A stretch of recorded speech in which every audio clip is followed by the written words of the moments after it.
trauma. Trauma includes not only the open wound and the obvious contusion, but also the trauma of stone, the trauma of slight wrenches and unnoted bruises, and above all, the trauma of urethral instrumentation, which is so large a cause of infection. Toxic influences.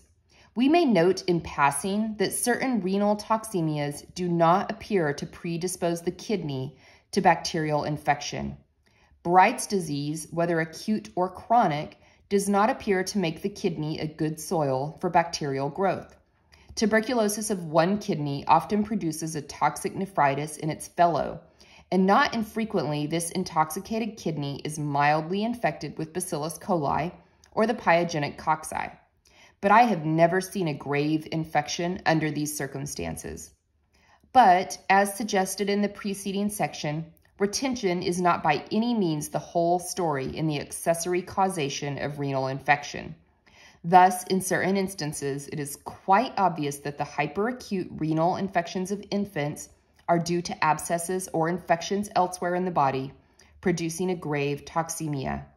The frequency of mild renal infection in the course of typhoid fever and the readiness with which this infection gets well both show that the intensity of the toxemia has much to do with causing the renal congestion that causes kidney infection. The preponderance of bilateral Bacillus coli infection tells the same tale. Yet if we accept the doubtful case of children, these toxic influences may be blamed rather for mild, chronic, bilateral infections than for the more acute ones which require treatment. Indeed, it is an open question whether acute attacks of renal infection are not like acute attacks of Bright's disease, mere incidents in the course of a chronic, perhaps unsuspected infection. Be that as it may, acute infection is apparently due rather to mechanical causes, chronic infection often to toxic ones. Reflex influences.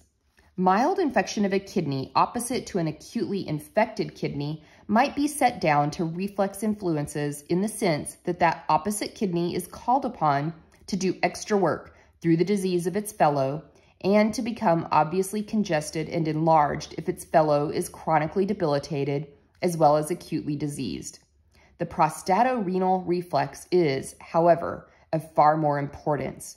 Urethral chill, though it follow the passage of instruments into the urethra, is actually the expression of an acute infection of the kidney. Between the time of the passage of the instrument and that of the occurrence of the chill, a general bacteremia develops. Urethral chill probably never occurs unless the kidney has been previously damaged by chronic infection or by retention. We may once again cite Crabtree's classical case as tracing the course of the bacteria from the blood through the inflamed kidneys into the urine. Defloration pyelitis is doubtless only a form of urethral chill. There is good reason to believe that many women who have had acutely infected kidneys in their infancy continue to harbor a latent colon bacillus infection in the pelvis of the kidney, and that this is the occasion of the acute outbreak at the time of the rupture and infection of the hymen.